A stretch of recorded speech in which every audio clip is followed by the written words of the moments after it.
សហគមន៍លំនៅឋានប្រណិតជាងគេក្នុងតំបន់ផ្លូវ60 ម៉ែត្រ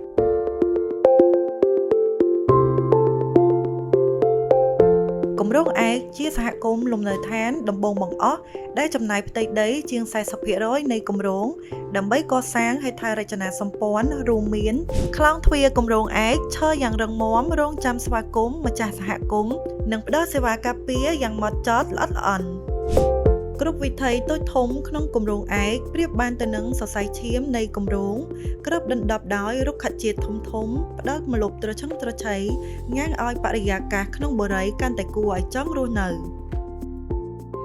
រវង់មូលត្បូងពេជ្ររចនាយ៉ាងល្អឥតខ្ចោះផុសឡើងត្រង់ចំណុចផ្លូវបំបែកនៃគម្រោងហាក់កំពុងរង់ចាំបង្ហាញផ្លូវដល់អ្នកធ្វើដំណើរឧទ្យានឯកអូវ៉ាស៊ីសរចនាឡើងស្រដៀងទៅនឹងឧទ្យានធម្មជាតិពិតៗនៅតំបន់ត្រូពិកឧទ្យានទាំងមូលលម្អទៅដោយដើមឈើធំទឹកធ្លាក់សុបនិមិត្តផ្លូវថ្មើរជើងបត់បែនប្រៀបដូចទៅនឹងចំណោតភ្នំធម្មជាតិឧទ្យានឯកអូវ៉ាស៊ីសផុសឡើងចំកណ្ដាលបេះដូងនៃគម្រោងឯកជាទីតាំងល្អឥតខ្ចោះសម្រាប់ម្ចាស់សហគមន៍សម្រាប់លំហែជាមួយធម្មជាតិដោយចំណាយពេលត្រឹម2នាទីពីគេហដ្ឋានThe Egg Clubhouse ជាក្លឹបហាត់ប្រាណដែលបំពេញគ្រប់តម្រូវការរបស់អ្នកស្រឡាញ់សុខភាពក្លឹបហាត់ប្រាណទាំងមូលត្រូវបានរចនាឡើងយ៉ាងសាមញ្ញទូលាយដើម្បីបង្កើតបរិយាកាសស្រស់ស្រាយនិងកាត់បន្ថយភាពតានតឹងThe Egg Clubhouse ត្រូវបានបំពាក់ឧបករណ៍ហាត់ប្រាណទំនើបយ៉ាងសម្បូរបែបគួបផ្សំជាមួយសកម្មភាពសុខភាពជាច្រើនផ្សេងទៀតរួមមានអាងហែលទឹកបន្ទប់ម៉ាស្សា Steam Sauna ជាដើមផ្ទៃដី 30% នៃគម្រោងប្រើប្រាស់សម្រាប់អភិវឌ្ឍជាមជ្ឈមណ្ឌលពាណិជ្ជកម្មរួមមាន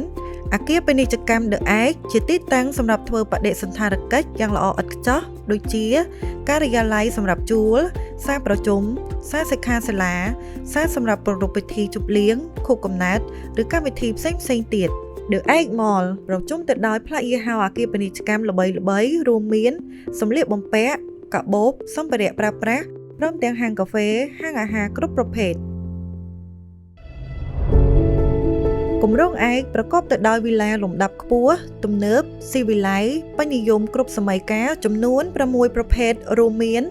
វីឡាឯកជាវីឡាលំដាប់ខ្ពស់បំផុតមានត្រឹមតែ4វីឡាតែប៉ុណ្ណោះវីឡាកិត្ចាជាវីឡាតូលដែលរចនាឡើងយ៉ាងប្រណិតដោយរួមបញ្ចូលជាមួយសួនច្បារនៅចន្លោះបរិវេណទទួលភ្ញៀវនិងបរិវេណទទួលទានអាហារព្រមទាំងតភ្ជាប់ជាមួយសួនច្បារនៅខាងក្រៅផ្ទះយ៉ាងរលូនបង្កើតបានជាបរិយាកាសគួរឲ្យចង់រស់នៅ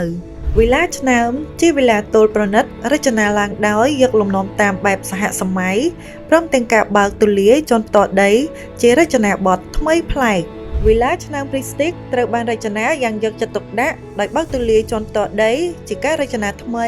ញ៉ាំងឲ្យសមាជិកគ្រួសារមានភាពងាយស្រួលក្នុងការប្រស្រ័យទាក់ទងគ្នាទោះស្ថិតនៅទីកន្លែងដទៃពីគ្នាវីឡាភ្លួងមានត្រឹមតែ10វីឡាប៉ុណ្ណោះក្នុងគម្រោងដោយរចនាឡើងផ្សារភ្ជាប់ជាមួយសួនច្បារតូចៗទាំងក្នុងផ្ទះនិងក្រៅផ្ទះនិងផ្ទះអាជីវកម្មនៅលើផ្លូវរដ្ឋក្នុងតំបន់ផ្លូវ60 ម៉ែត្រ